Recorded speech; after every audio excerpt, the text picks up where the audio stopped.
As the AI boom continues to boom, or the AI bubble continues to inflate, depending on your perspective, Taiwan has enjoyed a period of unprecedented export-led growth, thanks to its central role in the global AI supply chain.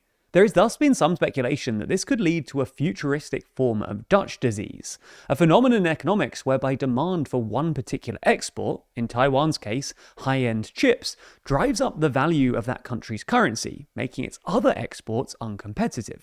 But Taiwan is actually experiencing the reverse. Its currency is depreciating, and it's now arguably the most undervalued in the world. So in this video, we're going to take a look at Taiwan's insane economic boom, and how it's leading to a sort of reverse Dutch disease.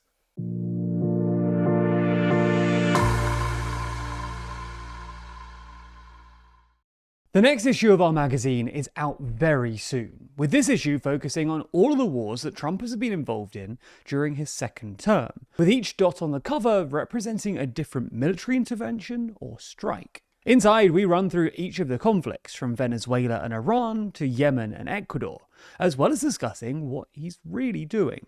Pre-order your copy today at toolong.news. So, let's start by looking at the stats. The Taiwanese economy has been growing at a pretty insane pace for the past couple of years. GDP grew by 4.3% in 2024, and then by a very impressive 8.7% in 2025. But things have gone parabolic in the last couple of months. Year on year, the Taiwanese economy grew by an astonishing 12.7% in the last quarter of 2025, and then by a ridiculous 13.7% in the first quarter of 2026, the fastest rate in nearly 40 years. These numbers are obviously incredible in and of themselves, and imply that Taiwan is currently one of, if not the fastest growing economy in the world. But they're especially incredible when you consider that Taiwan is already really quite rich. According to the latest IMF estimates, for instance, which probably understates Taiwan's real wealth because they were calculated before Taiwan announced their latest GDP figures, Taiwan currently has a GDP per capita of about $42,000, putting them somewhere between Spain and Italy. This makes Taiwan's recent growth figures even more impressive, because while you sometimes see developing economies post 10% growth, it's very rare, perhaps unprecedented, for rich economies to see these same sorts of numbers. For comparison, most other similarly rich economies will be lucky to see 3 or 4% growth. Spain is currently being touted as a European success story because it's growing between 2 and 3% a year. So what's going on here? Well, as you might have expected, a lot of this is down to chips and AI. Despite being a small island of just 23 million people, Taiwan plays an outsized role in global chip manufacturing. The Taiwan Semiconductor Manufacturing Company, or TSMC, is the world's largest chip manufacturer and produces more than 90% of advanced chips. As the AI build-out continues at pace, demand for these chips has skyrocketed. This has been great news for TSMC and other companies like AI server and component manufacturers in the wider Taiwanese tech ecosystem. And this has triggered an export boom, with Taiwan's total exports surging by about 50% year on year. Now, you would expect this rapid export-led GDP growth to lead to an appreciation of the Taiwanese currency. After all, when other countries buy Taiwanese exports, like chips, in most cases, this actually means first buying up Taiwanese dollars, and then using the Taiwan dollars to buy Taiwanese exports. This creates additional demand for Taiwan dollars, which should lead to its appreciation against other currencies. Even if the product was denominated in a foreign currency, like US dollars, as some high-end chips are, you would still expect the Taiwanese exporter to convert at least some of its US dollars into Taiwan dollars to, say, pay its Taiwanese employees or pay taxes in Taiwan. This would also create more demand for Taiwan dollars, leading to an appreciation. But this hasn't happened. In fact, the Taiwan dollar has actually weakened, and pretty consistently over the last 9 months or so, during which time the Taiwanese economy has been booming. Since July, for instance, the Taiwan dollar has declined nearly 10% against the US dollar, going from about 29 to the US dollar to more like 32 today. In fact, according to the Economist Big Mac Index, which basically estimates how over or undervalued a currency is by checking the price of a Big Mac in that country and then comparing it to the price of a Big Mac in the US, the Taiwan dollar is roughly 55% undervalued against the US dollar. On this measure, it's quite literally the most undervalued currency in the world. This is also perhaps the main reason that Taiwan has been running enormous trade surpluses. In other words, exporting way more than it imports. For context, you would usually expect currency fluctuations to essentially balance a trade account. This is because if an economy starts exporting loads of stuff, this should lead to an appreciation in its currency, which would in turn allow it to afford more imports. Even if its exports are denominated in another currency, this would still leave that economy with loads of foreign currency, which can then either be used to buy more imports or converted into domestic currency, leading to an appreciation.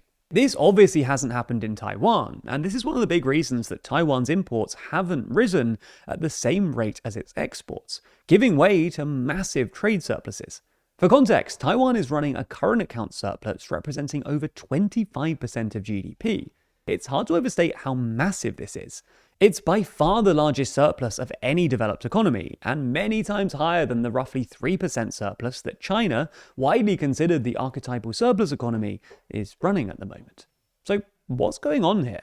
Well, the short answer is that Taiwan, like many other East Asian economies, has a structural preference for an undervalued currency, largely because it helps make exports more globally competitive.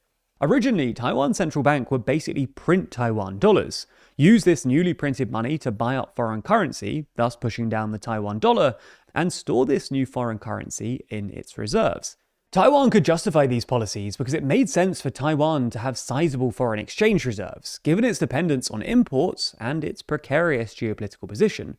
However, sometime around 2012, Taiwan apparently became anxious that America, its biggest export market, might accuse it of currency manipulation. So the central bank essentially got the Taiwanese life insurance industry to devalue the Taiwan dollar for them. For context, life insurance is extremely popular in Taiwan. The average person holds more than 2 policies, and insurers have massive reserves of cash. The central bank noticed and basically asked them to spend their cash on foreign currency and financial assets.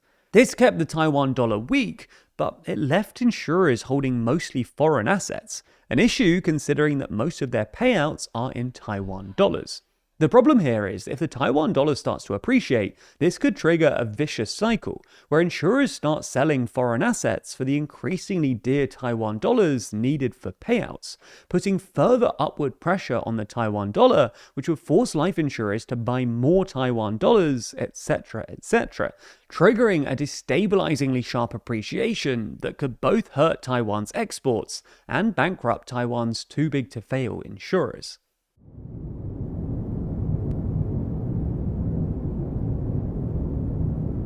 Greenland. For decades, it's been viewed as little more than a giant ice sheet on the edge of the world. A massive ice fortress that most of us only ever saw from 30,000 feet on a flight to somewhere else.